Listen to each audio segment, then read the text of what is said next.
Restez connectés, restez inspirés, restez au cœur de l'action. Rejoignez-nous sur toutes nos plateformes. YouTube, découvrez nos vidéos captivantes qui vous informent et divertissent. Facebook, partagez, commentez et faites partie de notre grande communauté. TikTok, vibrez nos contenus courts, dynamiques et pleins d'énergie. Ne manquez rien.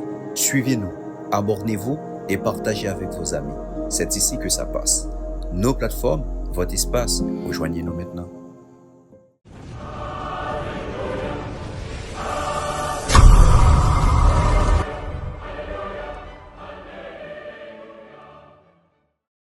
Formation qui j'aimerais. Bienvenue dans l'émission nous dimanche se prépare qui est consacrée à commentaires que grand exégète nous va le tableau côté pour nous. Moi c'est Karine Chiganjan, moi là pour accompagner nous vivre plus bien litiger la messe là grâce à commentaires grand exégète nous. Jeudi nous allons lire commentaires que le tableau fait pour dimanche 23 février 2025 là qui c'est 7e dimanche temps ordinaire à l'essai l'église là. On nous commencer. Nous trouvons premier lecture nous dans Samuel chapitre 26, verset 2, verset 7 à 9, verset 12 et 13, verset 22 et 23. En ces jours-là, Saül se mit en route et descendit vers le désert de Ziph, avec 3000 hommes, l'élite d'Israël pour y traquer David. David et Abishai arrivèrent de nuit près de la troupe. Or, Saül était couché, endormi au milieu du camp, sa lance plantée en terre près de sa tête. Abner et ses hommes étaient couchés autour de lui. Alors Abishai dit à David, « Aujourd'hui, Dieu a livré ton ennemi entre tes mains.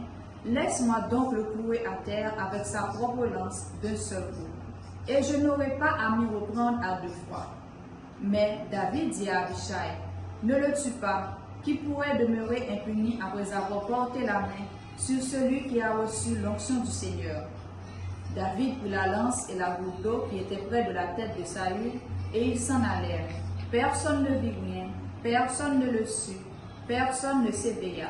Ils dormaient tous. Quand le Seigneur avait fait tomber sur un sommeil mystérieux, David passa sur l'autre versant de la montagne et s'arrêta sur le sommet au loin à bonne distance. Il appela Saül et lui cria, « Voici la lance du roi, qu'un jeune garçon traverse et vienne la prendre. Le Seigneur rendra à chacun selon sa justice et sa fidélité. Aujourd'hui, le Seigneur t'avait livré entre mes mains, mais je n'ai pas voulu porter la main sur le Messie du Seigneur. » Konya, nous voyons les commentaires que Marie a fait des premiers lectures. Saül, premier Messie d'Israël. Pour commencer, il faut se rappeler le contexte. Saül fut le premier roi du peuple d'Israël vers 1040 avant Jésus-Christ. Il était beau, il était dans la fleur de l'âge. Les textes disent qu'aucun fils d'Israël n'était plus beau que lui et il dépassait tout le monde de plus d'une tête. Il était fermier, originaire d'une famille simple dans la petite tribu de Benjamin. C'est Dieu qui l'avait choisi et qui avait chargé le prophète Samuel de le consacrer comme roi. Vous vous souvenez que Samuel avait renâclé parce qu'il se méfiait de la monarchie en général, mais il avait bien fallu obéir à Dieu, et Saül est donc devenu roi d'Israël. En rigueur de termes consacrés par l'onction d'huile, il portait le titre de Messie. Enfin, le peuple était comme tous les autres, il avait un roi. Mais après un bon début, Saül donna malheureusement raison aux pires craintes de Samuel. Son bon plaisir et l'amour du pouvoir et de la guerre l'emportèrent sur la fidélité à l'alliance. Ce fut si grave que, sans attendre la fin du règne de Saül, Samuel, sur l'ordre de Dieu, envisagea la succession. Il choisissait déjà le futur roi. Le futur roi, ce fut David, le petit berger de Bethléem, le 8e fils de Jessé, écuyer du roi Saül. Il fut formé à la cour. Il devint peu à peu un remarquable chef de guerre dont les succès se racontaient partout. Un jour, par malheur, Saül a entendu la chanson qui courait dans les chaumières. Saül a tué des milliers et David des dizaines de milliers. Et donc, ce qui devait arriver arriva. Saül, d'abord enthousiaste, conçut bientôt d'affreux soupçons et une jalousie féroce pour ce petit prétentieux qui ne pensait certainement qu'à le détrôner. Une jalousie telle qu'il en devint fou. David dut s'enfuir à plusieurs reprises pour lui échapper, Mais contrairement aux soupçons de Saül, les récits notent à loisir que jamais David ne manqua de loyauté à son roi. Le choix que Dieu avait fait de Saül en son temps était trop précieux à ses yeux. Dans l'épisode qui nous est raconté aujourd'hui, c'est Saül qui a pris l'initiative. Les 3000 hommes dont nous parlons ont été réunis par le roi dans le seul but d'assouvir sa haine contre David. Saül se mit en route. Il descendit vers le désert de Ziph avec 3000 hommes élites d'Israël pour y traquer David. Les intentions de Saül sont très claires. Il mène personnellement les opérations de nettoyage. Il liquidera David dès qu'il le pourra. David le magnanime. Mais le hasard renverse la situation au profit de David. Pendant la nuit, il s'introduit dans le camp de Saül et trouve tout le monde endormi. L'occasion est trop belle, il faut le reconnaître. Sûrement, Dieu est avec lui. Et Abichai, son garde du corps, fait du zèle. Il est tout prêt à en finir avec Saül. Tout le monde comprendrait d'ailleurs que David se soit laissé aller à une vengeance que le hasard lui offrait si facilement. En tout cas, il est clair que cela se passe à une époque où les mœurs ne sont pas tendres, puisqu'on croit facilement que c'est Dieu lui-même qui vous donne de superbes occasions de se venger. Le compagnon de David est tout ce qu'il y a de plus sincère quand il dit « Aujourd'hui, Dieu a livré ton ennemi entre tes mains. Laisse-moi donc le clouer à terre avec sa propre lance. D'un seul coup, et je n'aurai pas à me reprendre à 2 fois. » Pour Abichai, clairement, ce n'est pas le hasard, c'est la providence qui les a amenés là. C'est là que David surprend tout le monde, y compris Saül qui n'en croit pas ses yeux quand il aura la preuve que David l'a épargné. On peut se poser 2 questions. Premièrement, pour quelle raison David a-t-il épargné celui qui lui voulait du mal? Deuxièmement, pourquoi la Bible raconte-t-elle cet épisode? Premièrement, pour quelle raison David a-t-il épargné Saül? La seule raison qu'il invoque, ce n'est pas que nous sommes tous frères ou qu'il faut aimer nos ennemis, comme Jésus le dira plus tard, et que ce n'est pas beau de se venger. Sa raison, c'est le respect du choix de Dieu. Je n'ai pas voulu porter la main sur le Messie du Seigneur. Deuxièmement, pourquoi la Bible raconte-t-elle cet épisode? Il y a certainement plusieurs messages dans ce texte. D'abord, visiblement, l'auteur veut dessiner un certain portrait de David, respectueux des choix de Dieu, magnanime, refusant de se venger, et qui a déjà compris que ce n'est jamais la providence qui livre les ennemis à notre merci. Ensuite, deuxième message, il n'est pas mauvais de faire savoir que le roi régnant est intouchable. N'oublions pas ce récit qui a été écrit à la cour de Salomon, qui a tout avantage à ce que l'on retienne la leçon. Enfin, ce texte reflète une étape de l'histoire biblique, un jalon dans la pédagogie de Dieu. Avant d'apprendre à aimer tous les hommes, il faut commencer de se trouver quelques bonnes raisons d'en aimer quelques-uns. David épargne un ennemi pourtant très dangereux pour lui, parce que celui-ci a été en son temps l'élu de Dieu. L'ultime étape, ce sera quand nous aurons compris que chaque homme, partout sur toute la terre, a reçu l'onction du Seigneur. Quand il y a affirmation, nous allons lire Somme. Somme 102, 103, versets 1 et 2, versets 3 et 4, verset 8, verset 10, verset 12 et verset 13. Bénis le Seigneur, ô mon âme, bénis son nom très saint, tout mon être. Bénis le Seigneur, ô mon âme, n'oublie aucun de ses bienfaits. Car il pardonne toutes tes offenses et te guérit de toute maladie. Il réclame ta vie à la tombe et te couronne d'amour et de tendresse. Le Seigneur est tendresse et pitié, lent à la colère et plein d'amour. Il n'agit pas envers nous selon nos fautes, ne nous rend pas selon nos offenses. Aussi loin qu'est l'Orient de l'Occident, il met loin de nous nos péchés. Comme la tendresse du Père pour ses fils, la tendresse du Seigneur pour qui le craint. Commentaire que Manuel Tabot porté pour nous de Somme. Première partie. Dieu nous couronne d'amour et de tendresse. Nous avons rencontré plusieurs fois ce psaume au cours des 3 années liturgiques. Nous avons donc déjà eu l'occasion d'admirer le parallélisme des versets, cette sorte de balancement des lignes qui se répondent. L'idéal serait de le dire à 2 fois, ligne à ligne, Il a probablement été chanté par deux chœurs alternés. Premier chœur, bénis le Seigneur, ô mon âme. Deuxième chœur, bénis son nom très saint, tout mon être. Premier chœur, il n'agit pas envers nous selon nos fautes. Deuxième chœur, il ne nous rend pas selon nos offenses. Et ainsi de suite.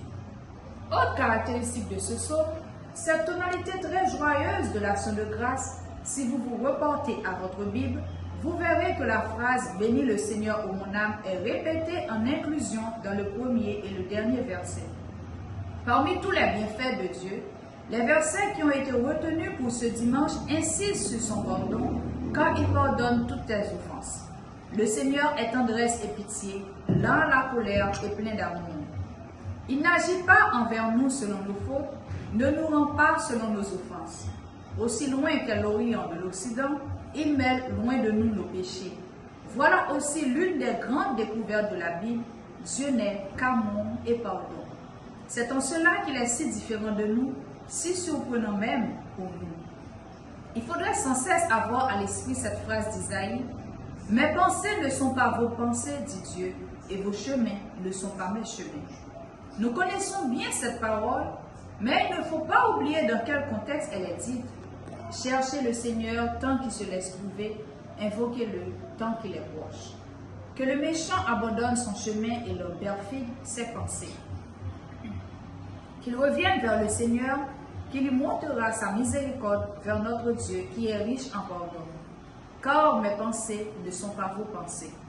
Cette conjonction « car » donne le sens du passage. C'est précisément sa miséricorde inépuisable qui fait la différence entre Dieu et nous. Au passage, il faut noter que ce texte date d'à peu près 500 ans avant Jésus-Christ. Mais bien avant même cette expression particulièrement forte chez Isaïe, on avait compris depuis bien longtemps que le pardon de Dieu est sans condition et qu'il précède toutes nos prières ou nos repentirs. Le pardon de Dieu n'est pas un acte ponctuel, un événement, c'est son être même. Il reste que nous seuls pouvons faire la démarche libre d'aller recevoir ce pardon de Dieu et renouer l'alliance. Il ne nous forcera jamais la main. Donc, quand nous allons demander pardon, nous faisons la démarche indispensable pour entrer dans le pardon de Dieu. Mais ce pardon était déjà acquis. Le pardon libérateur. Cette découverte remonte très haut dans l'histoire biblique. Le prophète Nathan l'avait clairement dit au roi David qui venait de se débarrasser du mari de sa maîtresse, Bethsabée. David n'avait pas eu encore le temps d'exprimer le moindre repentir que le prophète lui avait déjà annoncé le pardon de Dieu. Après lui avoir rappelé tous les bienfaits dont Dieu l'avait comblé, il avait ajouté « Et si ce n'est pas assez, j'ajouterai encore autant », ce qui est très exactement le sens du mot « pardon ». Étymologiquement, le mot pardon, il faut séparer les deux syllabes, c'est le don parfait, le don par-delà l'offense, par-delà l'ingratitude. C'est l'alliance toujours offerte malgré l'infidélité. Pardonner à celui qui nous a fait du mal, c'est continuer malgré cela à lui proposer une alliance, une relation d'amour ou d'amitié. C'est accepter de revoir telle ou telle personne, de lui tendre la main, de l'accueillir quand même à sa table ou dans sa maison. C'est risquer un sourire. Quand c'est plus grave, ce sera refuser de haïr, refuser de se venger. Pour autant, cela ne veut pas dire oublier. On entend souvent dire « je ne peux pas pardonner, je n'oublierai jamais ». En réalité, il s'agit de deux choses complètement différentes. Le pardon n'est pas un coup d'éponge, il n'est ni oubli, ni effacement. Ce qui est fait, rien ne l'effacera. En bien comme en mal.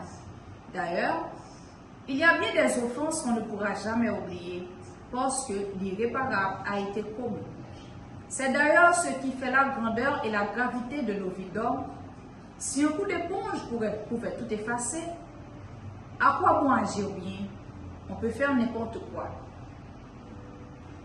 Le pardon n'efface donc pas le passé, mais il ouvre l'avenir. Il détache les chaînes de la culpabilité, il apporte la libération intérieure, on peut repentir. Quand David a fait tuer le mari de Bethsabée, rien n'a pu réparer le mal commis. Mais David, pardonner a pu relever la tête et tâcher de ne plus faire le mal.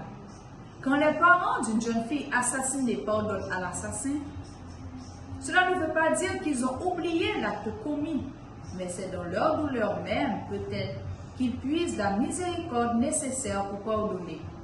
Le pardon est alors non pas un coup d'éponge, mais un acte profondément libérateur. Celui qui est pardonné n'est pas un innocent. Il ne sera plus jamais un innocent, mais il peut relever la tête. Sans aller jusqu'au meurtre, nos vies quotidiennes sont jalonnées d'actes plus ou moins graves qui ont semé l'injustice ou la peine. Quand nous pardonnons et quand nous sommes pardonnés, nous cessons d'être tournés vers le passé, nous relevons la tête vers l'avenir. Dans notre relation à Dieu, c'est la même chose. Aucun de nous n'est innocent. Nous sommes tous des pécheurs pardonnés. Quand nous avons nous allons rentrer dans le deuxième lecture, 7e dimanche, temps ordinaire à Nicéa. Pas oublier, nous sur radio, télévision, nourriture spirituelle, dans l'émission nous Dimanche se prépare. Quand nous allons lire deuxième lecture, nous trouvons dans la première lettre de Saint Paul aux Corinthiens, chapitre 15, versets 45 à 49. Frères, l'Écriture dit, le premier homme, Adam, devint un être vivant. Le dernier Adam, le Christ, est devenu l'être spirituel qui donne la vie. Ce qui vient d'abord, ce n'est pas le spirituel, mais le physique. Ensuite seulement vient le spirituel. Pétri d'argile, le premier homme vient de la terre, le deuxième homme, lui, vient du ciel. Comme Adam est fait d'argile, ainsi les hommes sont faits d'argile. Comme le Christ est du ciel, ainsi les hommes sont du ciel, seront du ciel. Et de même que nous aurons été à l'image de celui qui est fait d'argile, de même nous serons à l'image de celui qui vient du ciel. Konya, nous allons rentrer dans le commentaire que lui fait de deuxième lecture. D'Adam à Jésus-Christ. Ce texte s'inscrit dans la longue méditation de Paul sur la résurrection, celle du Christ et la nôtre. Il s'adresse à des chrétiens d'origine grecque qui voudraient bien posséder une bonne foi, une réponse claire, nette et précise sur la résurrection de la chair, le quand et le comment. Paul a commencé par dire, d'abord, la résurrection est un article de foi, et si vous ne croyez pas à la résurrection des morts, c'est ce que vous ne croyez pas à la résurrection du Christ. C'était notre lecture du dimanche dernier. Dans notre texte d'aujourd'hui, il est confronté à la question « Comment les morts ressuscitent-ils? Avec quel corps reviennent-ils » Or, Paul ne sait pas dire comment seront les ressuscités.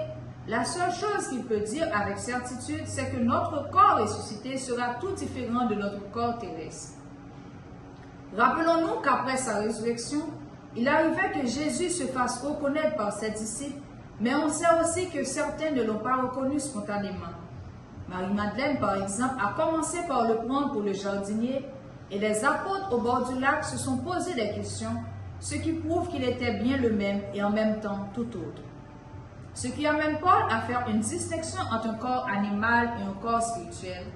Cette expression corps spirituel devait évidemment surprendre des auditeurs habitués à la distinction classique chez les Grecs entre le corps et l'âme. Mais Paul est juif et la pensée juive n'oppose jamais le corps et l'âme.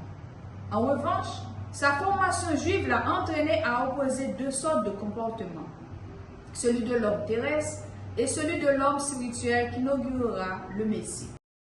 Dans tous les hommes, Dieu a insufflé un souffle de vie qui fait d'eux des êtres capables d'une vie spirituelle, mais ce sont encore des hommes terrestres, tandis que le Messie habite l'esprit même de Dieu qui dicte toute sa conduite, une conduite à l'image de Dieu. C'est là que Paul fait référence à la Genèse dans laquelle il lit la vocation de l'humanité, mais n'oublions pas qu'il ne la lit pas de manière historique. Pour lui, Adam est un type d'homme ou plutôt un type de comportement. Cette lecture est peut-être pour nous inhabituelle, mais il faut nous entraîner à lire les textes de création de la Genèse, non pas comme le reportage des événements, mais comme des récits de vocation. En créant l'humanité, Adam est un nom collectif, Dieu l'appelle à un devenir inouï. Adam, le terreux, est appelé à devenir le temple de l'Esprit de Dieu. Attention, dans la Bible, la création n'est pas considérée comme un événement du passé, D'abord, la Bible parle beaucoup plus du Dieu créateur qu'elle ne parle de la création. Elle parle de notre relation à Dieu. Nous sommes créés par lui, nous dépendons de lui, nous sommes suspendus à son souffle, tous habités par l'Esprit de Dieu. Ensuite, il ne s'agit pas du passé, mais de l'avenir. L'acte créateur nous est présenté comme un projet non encore achevé. Dans les deux récits de la création, l'homme a un rôle à jouer. Soyez féconds et multipliez-vous, remplissez la terre et soumettez-la. Dans le premier récit, le Seigneur Dieu prit l'homme et le conduisit dans le jardin d'Éden pour qu'il le travaille et le garde. Dans le deuxième récit, et ce rôle nous incombe à tous, puisque Adam est le nom collectif qui englobe toute l'humanité, et notre vocation, dit encore la Genèse, c'est d'être l'image de Dieu, c'est-à-dire habité par l'esprit même de Dieu. Dieu dit, faisons l'homme à notre image, selon notre ressemblance. Dieu créa l'homme à son image, à l'image de Dieu, il les créa, hommes et femmes. Mais, dans la Bible, Adam est aussi le type de l'homme qui justement ne répond pas à sa vocation. Il s'est laissé inspirer par le serpent qui lui distille comme un venin la méfiance vis-à-vis de Dieu. C'est cela que Paul appelle un comportement terrestre, comme le serpent qui rampe à ras de terre. Jésus-Christ, le nouvel Adam, bien au contraire, n'a soufflé ses comportements que par l'Esprit de Dieu. En cela, il accomplit cette vocation de tout homme, c'est-à-dire d'Adam. C'est le sens de la phrase de Paul. Frère, l'Écriture dit, le premier homme, Adam, devint un être vivant. Le dernier Adam, le Christ, est devenu l'être spirituel qui donne la vie. Le message de Paul, c'est le comportement d'Adam mène à la mort, le comportement du Christ mène à la vie. Or, nous sommes tous sans cesse tiraillés entre ces deux comportements, entre ciel et terre. Nous pouvons tous faire notre cette phrase de Paul, « Malheureux homme que je suis, je ne fais pas le bien que je voudrais, mais je commets le mal que je ne voudrais pas. » Et notre histoire individuelle comme notre histoire collective, comme celle de toute l'humanité, est ce long chemin pour nous laisser de plus en plus habités par l'Esprit de Dieu. Comme Adam est fait d'argile, ainsi les hommes sont faits d'argile. Comme le Christ est du ciel, ainsi les hommes seront du ciel. Et de même que nous aurons été à l'image de celui qui est fait d'argile, de même nous serons à l'image de celui qui vient du ciel. Comme dit Saint Jean, bien-aimés, dès maintenant nous sommes enfants de Dieu, mais ce que nous ne serons n'a pas encore été manifesté. Nous le savons. Quand cela sera manifesté, nous lui serons semblables, car nous le verrons tel qu'il est. Cette perfection de l'image de Dieu en Jésus-Christ, les apôtres l'ont vu sur le visage du Christ lors de la transfiguration. Frère Maxime, konya nous pourrons lire l'évangile là. Nous trouvons dans Saint Luc chapitre 6, versets 27 à 38. En ce temps-là, Jésus déclarait à ses disciples, « Je vous le dis à vous qui m'écoutez, aimez vos ennemis, faites du bien à ceux qui vous haïssent, souhaitez du bien à ceux qui vous maudissent, priez pour ceux qui vous calomnient. À celui qui te frappe sur une joue, présente l'autre joue. À celui qui te prend ton manteau, ne refuse pas ta tunique. Donne à quiconque te demande, et à qui prend ton bien, ne le réclame pas. Ce que vous voulez que les autres fassent pour vous, faites-le aussi pour eux. Si vous aimez ceux qui vous aiment, quelle reconnaissance méritez-vous? Même les pécheurs aiment ceux qui les aiment. Si vous faites du bien à ceux qui vous en font, quelle reconnaissance méritez-vous? Même les pécheurs en font autant. Si vous prêtez à ceux dont vous espérez recevoir en retour, quelle reconnaissance méritez-vous? Même les pécheurs prêtent aux pécheurs pour qu'on leur rende l'équivalent. Au contraire, aimez vos ennemis, faites du bien et prêtez sans rien espérer en retour, alors votre récompense sera grande, et vous serez les fils du Très-Haut, car lui, il est bon pour les ingrats et les méchants. Soyez miséricordieux comme votre Père est miséricordieux, ne jugez pas, et vous ne serez pas jugés. Ne condamnez pas, et vous ne serez pas condamnés. Pardonnez, et vous serez pardonnés. Donnez, et l'on vous donnera. C'est une mesure bien pleine, tassée, secouée, débordante, qui sera versée dans le pan de votre vêtement. Car la mesure dont vous vous servez pour les autres servira de mesure aussi pour vous. Konya, nous pourrons rentrer dans le commentaire que Mme Tarot fait de l'évangile là. Soyez miséricordieux comme votre Père est miséricordieux. Soyez miséricordieux comme votre Père est miséricordieux. Alors vous serez les fils du Dieu Très-Haut, car lui, il est bon pour les ingrats et les méchants. On a envie de dire quel programme, et pourtant, c'est cela notre vocation. Si on relit l'ensemble de la Bible, elle apparaît bien comme le récit de la conversion de l'homme qui apprend peu à peu à dominer sa violence. Cela ne va pas sans mal, mais Dieu est patient. Puisque pour lui, comme dit Saint Pierre, un seul jour est comme 1000 ans, et 1000 ans sont comme un seul jour. Dieu éduque son peuple lentement, patiemment, comme le dit le Deutéronome. Comme un homme éduque son fils, ainsi le Seigneur ton Dieu fait ton éducation. Cette lente extirpation de la violence du cœur de l'homme est exprimée de manière imagée dès le livre de la Genèse. La violence y est présentée comme une forme d'animalité. Je reprends le récit du Jardin d'Éden. Dieu avait invité Adam à nommer les animaux, ce qui symbolise sa suprématie sur l'ensemble des créatures, et Dieu avait bien conçu Adam comme le roi de la création.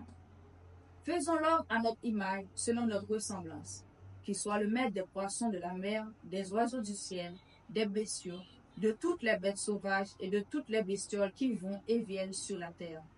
Et Adam lui-même s'était reconnu différent, supérieur. L'homme donna leur nom à tous les animaux, aux oiseaux. L'homme donna leur nom à tous les animaux, aux oiseaux du ciel et à toutes les bêtes des champs. Mais il ne trouva aucune aide qui lui corresponde. L'homme n'a pas trouvé son égal. Or, 2 chapitres plus loin, voici l'histoire de Caïn et Abel. Au moment où Caïn est pris d'une folle envie de meurtre, Dieu lui dit, « Le péché est accroupi, comme une bête à ta porte. Il est à l'affût, mais tu dois le dominer. » Et à partir de ce premier meurtre, le texte biblique montre la prolifération de la vengeance. Cela revient à dire que, dès les premiers chapitres de la Bible, la violence est reconnue. Elle existe, mais elle est démasquée, comparée à un animal. L'homme ne mérite plus le nom d'homme quand il est violent.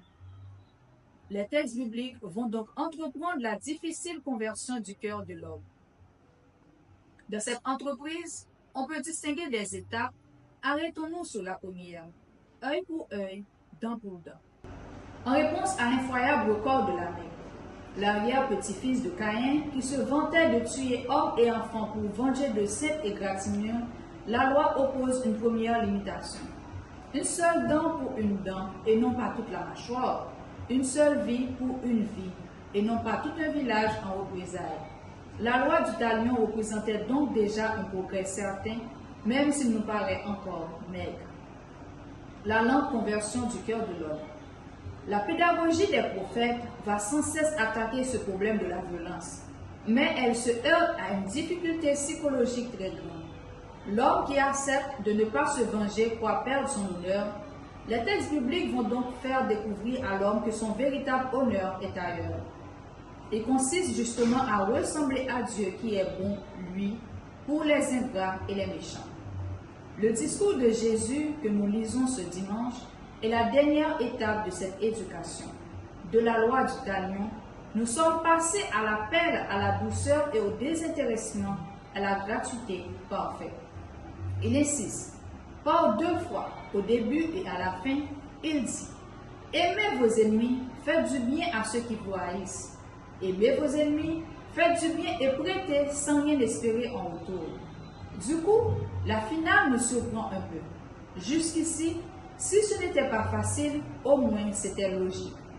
Dieu est miséricordieux et nous invite à l'imiter. Et voilà que les dernières lignes semblent changer de ton.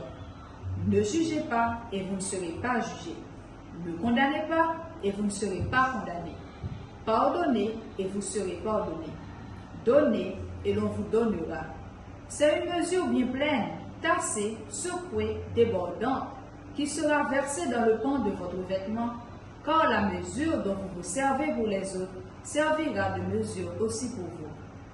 Serons-nous revenus au donnant-donnant? Évidemment non, puisque c'est Jésus qui parle. Tout simplement, il nous indique un chemin très rassurant. Pour ne plus craindre d'être jugés, contentons-nous de ne pas juger, de ne pas condamner les autres. C'est une mesure bien pleine, tassée, secouée, débordante, qui sera versée dans le pan de votre vêtement. Car la mesure dont vous vous servez pour les autres servira de mesure aussi pour vous. Serions-nous revenus au donnant-donnant? Évidemment non. puisque c'est Jésus qui parle. Tout simplement, il nous indique un chemin très rassurant. Pour ne plus craindre d'être jugés, contentons-nous de ne pas juger, de ne pas condamner les autres, juger les actes, mais jamais les personnes, instaurer le règne de la bienveillance. Alors, les relations fraternelles ne seront jamais coupées. Quant à la phrase « Votre récompense sera grande et vous serez les fils du Très-Haut », elle dit la merveille que découvrent ceux qui obéissent à l'idéal chrétien de douceur et de pardon, c'est-à-dire la transformation profonde qui s'introduit en eux. Parce qu'ils ont ouvert la porte à l'Esprit de Dieu, celui-ci les habite et les inspire de plus en plus. Et, peu à peu, ils voient s'accomplir en eux la promesse formulée par le prophète Ézéchiel. Je vous donnerai un cœur nouveau, je mettrai en vous un esprit nouveau, j'ôterai de votre chair le cœur de pierre, je vous donnerai un cœur de chair. Formation mieux nous t'invite, émission nous dimanche se prépare, que commentaire Marie Tabot fait pour dimanche 23 février 2025 là. M'a dit merci à nous toutes, à nous chaque qui t'a écouté nous. Que bon Dieu bénisse nous, qu'un fait. Bonne semaine. Merci.